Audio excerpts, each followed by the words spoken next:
زبیر صاحب نے ماضی میں یہ ماحول آپ نے بہت دیکھے ہیں جب اس طرح کی سیاسی جو انائیں اور ضدیں انتہا اور عروج پر تھیں. زیادہ دور نہ جائیں زبیر صاحب، یہ جب تحریک انصاف کی حکومت تھی، نواز شریف صاحب جیل میں تھے، مریم بی بی جیل میں تھیں، اور جس طریقے سے ان کا باہر جانا ہوا، تحریک انصاف کا جو رول تھا، پھر بعد میں جو رول کھل کر سب کے سامنے آئے، آپ کو لگتا ہے آپ یہ آج ہمیں جو بات کہہ رہے ہیں، میں نے آپ کو ایک پروگرام میں کہتے سنا کہ ڈیل ہو جائے تو کوئی حرج نہیں ہے، اگر ڈیل نہیں ہوگی تو معاملات زیادہ خراب ہوں گے. سیاستدانوں کے لیے ڈیل کرنا کیا یہ سیاست پر ان کے دھبا نہیں، اس کے مترادف نہیں ہوتا؟ شازیہ دیکھیں، جو میں نے آپ نے کہا کہ میں نے ایک پروگرام میں ڈیل کا کہا تھا، میں نے ڈیل کا اس حوالے سے نہیں کہا تھا. میں نے یہ کہا تھا کہ پاکستان میں انفارچونیٹلی ہم اس بھنور میں پھنس جاتے ہیں کہ بجائے کہ ایک کانسٹیٹیوشنل پاتھ فالو کریں جس میں نہ کسی ڈیل کی ضرورت ہوتی ہے، نہ کسی بیک ڈور بات چیت کی ضرورت ہوتی ہے، ایک عوام کی رائے ہوتی ہے، اس کے نتیجے میں حکومت آتی ہے. اس وقت وہ ماحول نہیں ہے جیسے پہلے کبھی پاکستان میں نہیں ہوا، ہارڈلی ہوا ہے، ایک آدھ دفعہ ہوا ہے، لیکن ایٹ لیسٹ اس وقت وہ نہیں ہے. سو کیا ہم اس قسم کی سچویشن میں پھنسنا چاہتے ہیں جہاں ایک اتنا بڑا لاوا پھٹے اور اس کے نتیجے میں چینج آئے، یا ہم ایک سموتھ ٹرانزیشن پلان کر سکتے ہیں جس میں عوام کی رائے شامل ہو، اور وہ رائے شامل ہو جس کو عوام نے جس کو ووٹ ڈالا ہو، اس کے نتیجے میں جس کو بھی منتخب کرے. This is what I meant by a deal. میں وہ نہیں کہہ رہا تھا کہ جی اچھا عمران خان ہم تمہیں لے کے آ جائیں گے یا نواز شریف ہم تمہیں لے کے آ جائیں گے. میں یہ کہہ رہا تھا کہ جب آپ پراپر طریقے سے ٹرانزیشن نہیں کرتے تو پھر کیٹاسٹروفک کانسیکوینسز سے چینج ہوتا ہے. جیسے ابھی ہم نے بنگلہ دیش میں دیکھا، بنگلہ دیش میں ہم نے کیا دیکھا، بنگلہ دیش میں ہم نے یہ دیکھا کہ جی ایک چینج ہوا ہے، لیکن وہ that was not a planned change, کیونکہ حسینہ واجد ایک جعلی مینڈیٹ لے کے بیٹھی تھیں، اور عوام کی جو بھرپور پروٹیسٹ تھا اس کے نتیجے میں جب وہ بالکل پرائم منسٹر ہاؤس کے باہر عوام پہنچ گئی تھی تو دین شی اسکیپڈ ٹو انڈیا. یا افغانستان میں آپ پریزیڈنٹ غنی کی حکومت کا دیکھ لیں، یا ابھی آپ بشر صاحب کی حکومت کا دیکھ لیں. سو یہ اس طرح سے ملک تھوڑا چلتے ہیں. ڈیل کا میرا وہ مطلب نہیں تھا کہ ڈیل بیک ڈور کوئی چیز ایسی ہو جس کے نتیجے میں پاور چینج ہو، عوام کی مرضی سے، بٹ ٹرانزیشن ہو، پراپرلی پلانڈ ٹرانزیشن ہو. یہاں پر 8 فروری کو جو ہوا عوام کی مرضی، عوام کی مرضی کو نہیں مانا گیا. پھر 26 نومبر کو جب لوگ باہر نکلے اس وقت کیا ہوا، پھر 9 مئی والے دن جب لوگ باہر نکلے، جب عمران خان کو پکڑا گیا، گرفتار کیا گیا، جو ریئیکشن آیا اس کے بعد وہ ایسا واقعہ ہے جس کی سزائیں اب لوگ بھگت رہے ہیں. اور وہ چیز کبھی بھی تحریک انصاف کے ان کی سیاسی تاریخ ہے اس کے ساتھ ہمیشہ کے لیے جڑ گئی ہے. تو آپ کو لگتا ہے کہ یہ جو اس وقت ملک میں ہو رہا ہے، جو مذاکرات کا ماحول جس طریقے سے چل رہا ہے، یہ سموتھ ساری چیزیں ہو سکتی ہیں؟ نہیں ہو تو نہیں سکتی. یہ ظاہر ہے میں اتنا ہی نا امید ہوں جتنا شاید زیادہ تر پاکستانی ہوں گے اس وقت. مجھے نہیں لگتا کہ اس میں کوئی سلوشن نکلے گا اس بات چیت سے، تو ڈیفینیٹلی نہیں نکلے گا. آپ نے ذکر کیا تھا سن 70 کا، اور اس میں بھی ایک جنگ تھی، دا موسٹ پاورفل ایک طرف تھے اور موسٹ پاپولر دوسری طرف تھے شیخ مجیب الرحمان. اور اس میں آپ نے دیکھا تھا کہ موسٹ پاورفل کے پاس تمام وہ چیزیں تھیں کہ جس کی وجہ سے انہوں نے اس رائے کو کچلنے کی کوشش کی جو موسٹ پاپولر کو ملی تھی. یا بھٹو صاحب یا ضیاء الحق کی آپ دیکھ لیں کہ ایک طرف موسٹ پاورفل، دوسری طرف موسٹ پاپولر. تو یہ جو جنگ ہے نا پاکستان میں موسٹ پاورفل اور موسٹ پاپولر کی، ہونا تو یہ چاہیے جو جمہوری ملک ہوتے ہیں کہ جو موسٹ پاپولر ہوتا ہے وہی موسٹ پاورفل ہوتا ہے. لیکن یہاں ایسا ہوتا نہیں ہے، اور اسی کی وجہ سے ہم اس میں پھنستے ہیں. آپ نے فیبری 8 کی ایگزامپل دی، دوسری تاریخوں کی ایگزامپل دی.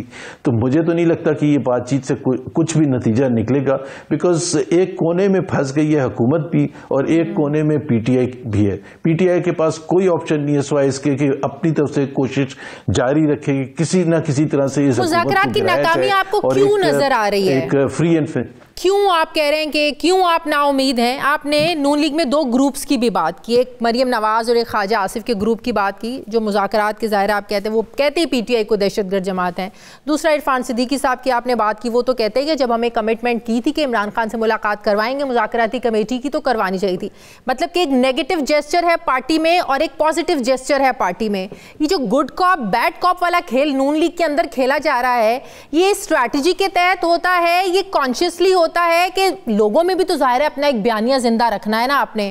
تو یہ آپ کو کیا لگتا ہے یہ پارٹی میں جو دو مختلف آراء ہیں مذاکرات کو لے کر یہ اسٹریٹجی کے تحت ہے سب کچھ؟ نہیں, کوئی اسٹریٹجی کے تحت نہیں. جینوئنلی ہاکس ہیں, جنرلی خواجہ آصف یا مریم نواز یا اور بہت سے دوسرے نام ہیں جو کہ چاہتے نہیں ہیں کہ یہ بات چیت کامیاب ہو. وہ ان کا یہ نہیں ہے کہ یہ as a part of strategy کہ عرفان صدیقی صاحب آپ ایسی باتیں کریں ہم ایسی باتیں کریں گے. نہیں, وہ عرفان صدیقی کو بھی اگر رن ڈاؤن کرنے پڑے گا تو وہ کر دیں گے. وہ چاہتے ہی نہیں کہ مذاکرات کامیاب ہوں, بیکاز مذاکرات کامیاب ہونے کا مطلب جو ہے وہ پی ایم ایل این کے لیے اور خاص طور پر یہ جو گروپ ہے یہی پاورفل گروپ ہے, یہی کنٹرول کرتا ہے پارٹی کے نیریٹو کو. یہ عرفان صدیقی وغیرہ پارٹی کے نیریٹو کو نہیں کنٹرول کرتے.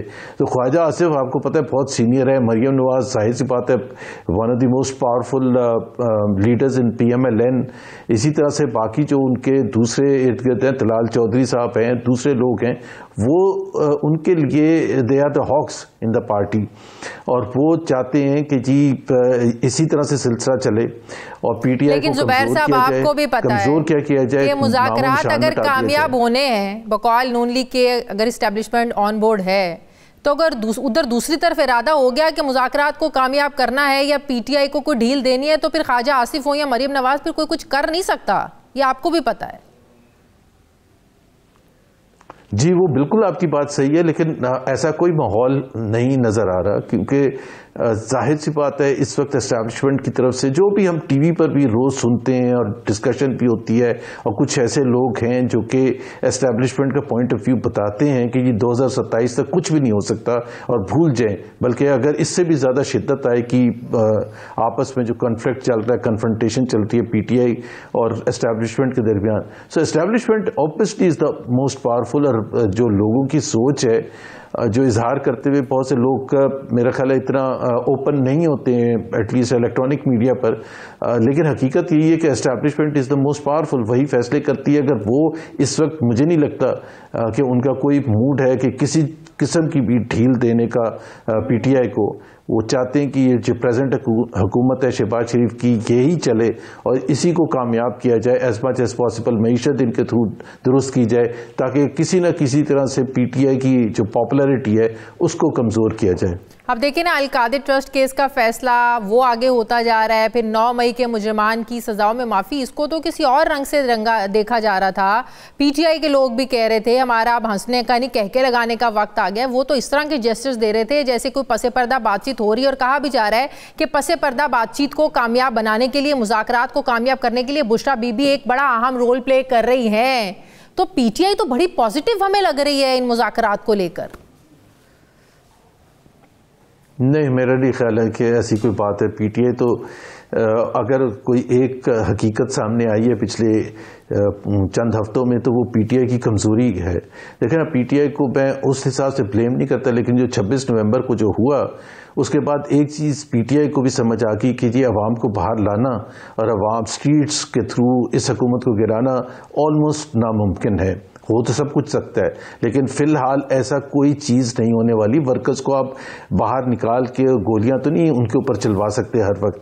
سو دیٹ آپشن ان کے لیے ختم ہو گیا. جب وہ ان کے لیے آپشن ختم ہو گیا, 11 مہینے ہو گئے الیکشن ہوئے ہوئے, کوئی فیصلہ نہیں ہو رہا ٹریبیونلز کی طرف سے, وہ آپشن بھی تقریباً ختم ہو گیا. کورٹ کچہری کا آپشن بھی ختم ہو گیا 26ویں امینڈمنٹ کے بعد. تو بالکل اگر ایک نیوٹرل ریڈر اس کو دیکھے گا کہ یہ بات چیت کے لیے آئے ہیں, یہ وہ پارٹی ہے جو ہمیشہ کہتی تھی ہم بات چیت نہیں کریں گے ان چوروں کے ساتھ, آج وہ بات چیت کر دی ہے اور اب جنوری 31 کی ڈیٹ بھی ایکسٹینڈ. میں تو بالکل مخالف ہوں, مجھے اس سے میں نہیں ایگری کرتا کہ جی ان کو اس قسم کی لچک دینی چاہیے کہ بات چیت جنوری 31. اب جنوری 31 کی کیا بات ہے بھائی, آپ لکھ کے دے دیں اور لکھ کے یہ کہیں کہ جی آپ اگلے 10 دن میں 15 دن میں ہمیں بتا دیں تاکہ ہم دوسرا لائے عمل کریں.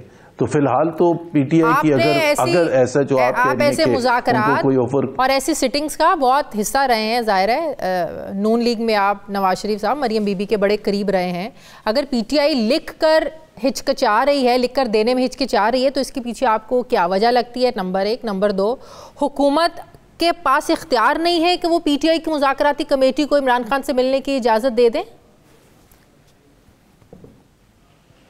ایبسولوٹلی، اسی سے پتہ چلتا ہے نا کہ اگر حکومت کے پاس عرفان صدیقی جیسے لوگوں کے پاس یہ اختیار نہیں ہے کہ وہ ملاقات کروا سکیں تو وہ اتنی بڑی ڈیمانڈز کیسے مانیں گے؟ ابھی سوچنے کی بات ہے کہ وہ اتنی بڑی ڈیمانڈز جو ان کے لیے اتنی مشکل بن جائے گی اور ان کے لیے پولیٹیکلی ڈیزاسٹر ہوگا، وہ کیسے کریں گے؟ ایک ملاقات تو وہ کروا نہیں سکتے. اور حکومتی ٹیم کے لوگوں نے تو اپنی بالکل وہ شو کر دیا کہ جی ہمارے پاس میں ہے ہی نہیں ایک ملاقات کروانا، جو کہ ملاقات اس حوالے سے لاجیکل بنتی ہے کہ جی یہ آپ کی بات چیت چل رہی ہے، بہت امپورٹنٹ امور اس میں ڈسکس ہو رہے ہیں، سو جو لیڈر ہیں پارٹی کے پی ٹی آئی کے ان سے رائے لینا، بار بار رائے لینے کی تو ضرورت پڑے گی نا ان کی مذاکراتی ٹیم کو. تو وہ اگر اجازت نہیں ہے تو پھر وہ ڈیمانڈز کیسے پوری ہوئیں گی؟ پی ٹی آئی کو بھی سوچنا چاہیے